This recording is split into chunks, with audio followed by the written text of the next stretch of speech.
But we begin in North Carolina, where earlier today, Vice President Kamala Harris unveiled her plans to tackle one of the top issues for voters this election cycle, the cost of living. Harris pitched a handful of comprehensive new policies focused on lowering costs for American families, including a ban on price gouging for food and groceries, an expanded child tax credit, tax cuts for regular income earners as opposed to the rich, a $25,000 subsidy for first-time homebuyers, and a cap on prescription drug costs. The VP spoke about the progress the economy has made since the COVID pandemic, which started 4 years ago and devastated the economy, causing inflation to spike. And she emphasized that while inflation has cooled, there's still work to do. Let's talk about Kamala Harris's big move on the cost of living, which is on everyone's mind right now. She's not just throwing out random ideas, she's rolling out a serious game plan to make life more affordable for regular folks. We're talking about cracking down on price gouging for essentials like food and groceries, boosting the child tax credit, cutting taxes for middle-income earners, not just the wealthy, offering a $25,000 subsidy to help first-time homebuyers, and capping those ridiculous prescription drug costs. Harris is tackling these issues head-on, and it's so clear that she's positioning herself as a true champion for the average American. She's not just making empty promises or tossing out vague ideas. She's offering real, practical solutions that hit right where people are struggling. By saying, I understand what you're going through, I see it, and here's exactly how I'm going to help. She's connecting with voters on a deeply personal level. Her approach is smart, it's comprehensive, and it speaks directly to the frustrations that so many are feeling right now. Harris isn't just talking the talk. She's got a well-thought-out plan that could genuinely change lives.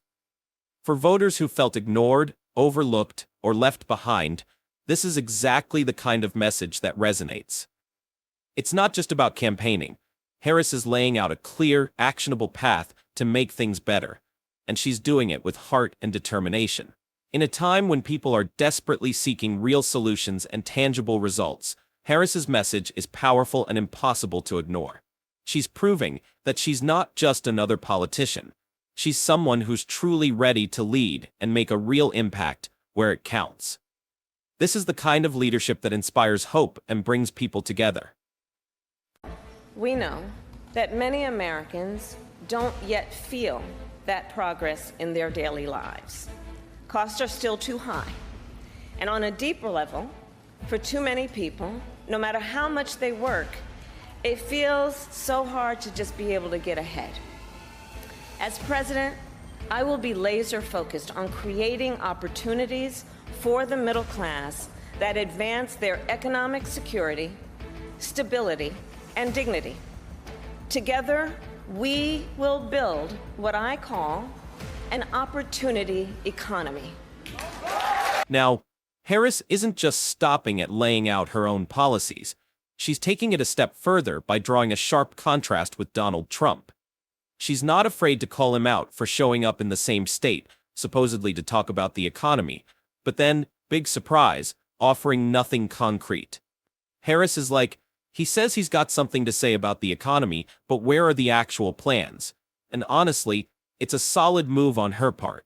After Trump's, quote, news conference at his multi-million-dollar Bedminster Golf Club yesterday, where the initiation fees are even higher than the $200,000 cost to join Mar-a-Lago. Town and Country magazine estimates the fees are up to $350,000. And during those remarks, he rambled on about bird cemeteries and Time magazine with zero policy proposals, while being surrounded by groceries some poor low-level aide probably set up and that Trump probably had never seen before in his whole entire pampered life, and that were sitting out in the hot summer sun for over an hour. She's pointing out that while she's here with real, actionable solutions, Trump's just giving the same old song and dance. Lots of talk, no substance. And let's be real, she's not wrong. Trump's been all about the spectacle, but when it comes down to the nitty-gritty of helping middle-class families, he's got nothing.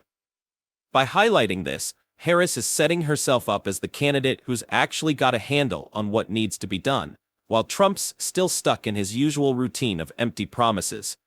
It's a stark contrast that could really resonate with voters who are tired of all talk and no action. Harris also drew a direct contrast between her plan and Donald Trump's plan, or lack thereof, calling out the speech he delivered in the same state earlier this week. 2 days ago, Donald Trump was here in North Carolina. He said he was going to talk about the economy. I think you all watched. You know what I'm about to say. But he offered no serious plans to reduce costs for middle-class families. No plan to expand access to housing or health care. And that, actually, I think for most of us, was not surprising. Because we already know his plans. We know the Project 2025 agenda. Let's talk about Harris's campaign strategy because, honestly, it's something to behold. While Trump's out there flailing around, Harris has only been in the race for a hot minute, and yet she's already running one of the most well-oiled campaigns we've seen in a long time. Her team is on point with everything. The communications team, they've nailed the art of the clapback, smart, sharp, and just the right amount of sass to keep it entertaining without going too far. They know how to hit back at Trump and J.D. Vance in a way that's both cutting and classy. But while Trump is flailing, Vice President Harris, who has been a presidential candidate for a little less than a month, is overseeing a pretty picture-perfect campaign. It is actually hard to overestimate just how well-run her campaign has been. From their communications team and witty, rapid response statements that tear into Donald Trump and J.D. Vance by not going too low, but rather just low enough to throw hilarious shade, to their social media team's ability to connect with Gen Z and embrace the memes while always being very demure, very mindful. Not to mention the record-shattering amount of money they've pulled in, hundreds of millions of dollars, which they are spending in the right way. The campaign launched a $90 million advertising effort in swing states just for this month, even running ads on Fox during the daytime and spending 10 times as much as Trump on digital advertising, while also running a strong ground game, opening hundreds of field offices in every winnable state because ads are great, but field is what... And then there's her social media game. Wow, she's connecting with Gen Z, embracing the memes, and still keeping it classy. It's like they've absolutely cracked the code on how to be totally relevant without trying too hard. And let's not forget the fundraising. Harris is smashing records, pulling in hundreds of millions of dollars. Can you believe it? And here's the real kicker. She's not just sitting on that cash. She's spending it smartly. Her campaign is pouring money into all the right places, running ads in crucial swing states, and even going head-to-head with Trump on his own turf by airing ads on Fox. Talk about gutsy. This isn't just a campaign. It's a masterclass in how to do politics in the digital age, and she's setting the bar sky high. Harris and her team are showing everyone how it's done, and it's nothing short of impressive. Even so, it is important to remember that you can have the best run campaign in the world, and none of it would matter if you don't have a great candidate. But that is exactly what the Democrats found with Kamala Harris. The energy and the momentum that she's been able to generate prove that she was built for this moment. But here's the thing. No matter how slick your campaign is, it doesn't mean a thing if the candidate isn't up to snuff. But with Kamala Harris, the Democrats have hit the jackpot. She's not just a good candidate. She's got that spark, that energy that you can't manufacture. Harris has managed to generate real momentum, and that's not something you can fake. It's clear that she's built for this moment. She's got the experience, the charisma, and the ability to connect with people on a level that really matters. What really makes her stand out is that she's not just about policy or politics. She's got this incredibly authentic vibe that people can't help but be drawn to. She's relatable, she's down to earth, and she's got this amazing way of making complex issues feel so personal and important. It's not just about running a good campaign. It's about having a candidate who can truly lead, inspire, and bring people together. Harris is showing us all that she's not just ready to take on the challenge. She's ready to redefine what leadership looks like in this country. She's not just stepping up to the plate. She's ready to knock it out of the park.